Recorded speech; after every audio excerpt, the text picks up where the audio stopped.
नमस्कार बच्चों, कैसे हैं आप सब। मैं आपकी अपनी librarian Archana Gupta, SKV number 2 A block Jahangirpuri से।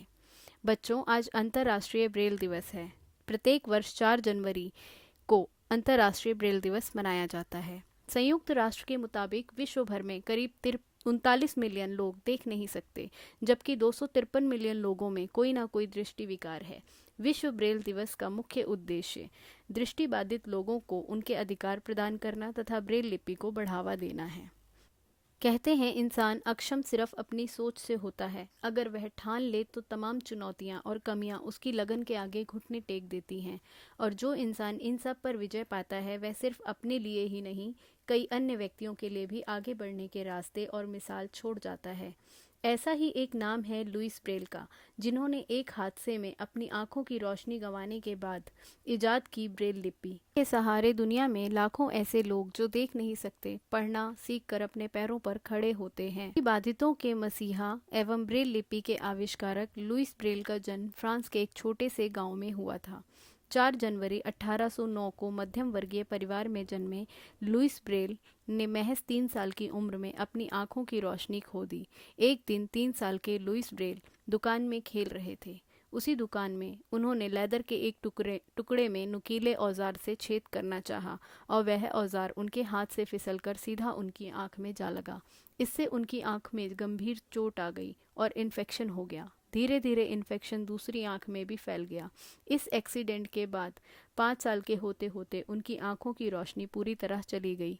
परिवार में तो दुख का माहौल था, क्योंकि उस समय की बात है जब उपचार की इतनी तकनीक नहीं थी जितनी की अब है। लुईस ब्रेल बहुत ही जल्द अपनी स्थिति में रम गए। बचपन से ही लुईस ब्रेल में गजब की क्षमता थी। हर बात को सीखने के प्रति उनकी जिज्ञासा को देखते हुए चर्च के पादरी ने लुईस ब्रेल का दाखिला पेरिस के अंध विद्यालय में करवा दिया। बचपन से ही लुईस ब्रेल की अद्भुत प्रतिभा के सभी कायल थे। उन्होंने विद्यालय में विभिन्न विषयों का अध्ययन किया। कहते हैं ईश्वर ने सभी को इस धरती पर किसी न किसी प्रयोजन हेतु भेजा है।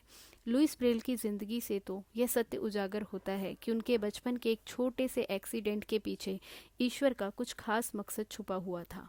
1825 में लुईस ब्रेल ने मात्र 15 वर्ष की उम्र में एक ऐसी लिपि का आविष्कार कर दिया जिसे ब्रेल लिपि कहते हैं। इस लिपि के आविष्कार ने दृष्टिबाधित लोगों की शिक्षा में क्रांति ला दी। गणित, भूगोल एवं इतिहास विषयों में प्रवीण हुई लुई की अध्ययन काल में ही फ्रांस की सेना के कैप्टन चार्ल्स बार्बियर से मुलाकात हुई थी। उन्होंने सैनिक द्वारा अंधेरे में पढ़े जाने वाली नाइट राइटिंग व सोनोग्राफी के बारे में बताया था।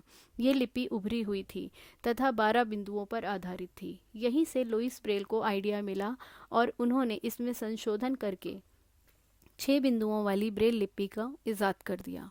प्रखर बुद्धिवान लुईस ने इसमें सिर्फ अक्षरों या अंकों को ही नहीं बल्कि सभी चिन्हों को प्रदर्शित करने का प्रावधान किया।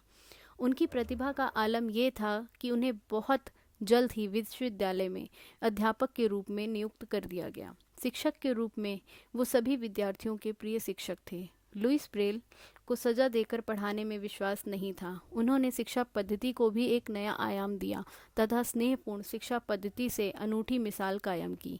उनका जीवन आसान नहीं था, परंतु उनके अंदर आत्मविश्वास से भरी ऐसी शक्ति विद्यमान थी जिसने हमेशा उन्हें आगे बढ़ने के लिए प्रोत्साहित किया। समाज में एक ऐसा वर्ग भी विद्यमान था जिसने उनकी योग्यता को उनके जीवन काल में अनेकों बार उपेक्षित किया। अपनी धुन के पक्के लुईस ब्रेल को इस बात से कोई फर्क नहीं पड़ता था। वो तो एक सन्यासी की तरह अपने कार्य को अंजाम तक पहुंचाने में पूरी निष्ठा से लगे रहे। उन्होंने सिद्ध कर दिया कि जीवन की दुर्घटनाओं में अक्सर बड़े महत्व के नैतिक पहलू छुपे हुए होते हैं। लुईस ब्रेल के जीवन ने इस कथन को 100% सच साबित कर दिया। ये तो सच है कि ज़रा वक्त लगा देते हैं लोग, फन को मनवा दो तो सिर पर बिठा देते हैं लोग। उनको जीवन काल में जो भी सम्मान नहीं मिल सका वो उनको मरणोपरांत फ्रांस में 20 जून 1952 के दिन सम्मान के रूप में मिला। उनके पार्थिव शरीर को मृत्यु के 100 साल बाद वापस राष्ट्रीय सम्मान के साथ दफनाया गया। अपनी ऐतिहासिक भूल के लिए फ्रांस की समस्त जनता तथा नौकरशाह ने लुईस ब्रेल के नश्वर शरीर से माफ़ी मांगी। भारत में 2009 में 4 जनवरी को उनके सम्मान में डाक टिकट जारी किया जा चुका है। उनके मन में अपने कार्य के प्रति ऐसा जुनून था कि वे अपने स्वास्थ्य का भी ध्यान नहीं रख पाते थे, जिससे 35 वर्ष की अल्पायु में ही वह क्षय रोग की चपेट में आ गए। लुइस ब्रेल का जीवन एपीजे अब्दुल कलाम के इन शब्दों को सत्यापित करता है। कलाम साहब ने कहा था कि अपने मिशन में कामयाब होने के लिए अपने लक्ष्य के प्रति एकाग्रचित होना पड़ेगा। 43 वर्ष की अल्पायु में ही दृष्टिबाधितों के जीवन में शिक्षा की ज्योति जलाने वाले ये प्रेरक दीपक 6 जनवरी 1852 को इस दुनिया से अलविदा हो गए। एक ऐसी ज्योति जो स्वयं देख नहीं सकती, लेकिन अनेकों लोगों के लिए शिक्षा के क्षेत्र में नया प्रकाश कर गई। तो ऐसे जीवन को हम सभी अपना नमन समर्पित करते हैं और उम्मीद करती हूँ कि आपको यह जानकारी बहुत अच्छी लगी हुई होगी और बहुत प्रेरणादायी भी लगी होगी। आप सभी बच्चे लुइस ब्रेल के जीवन से कुछ न कुछ नया ज़रूर सीखेंगे। धन्यवाद।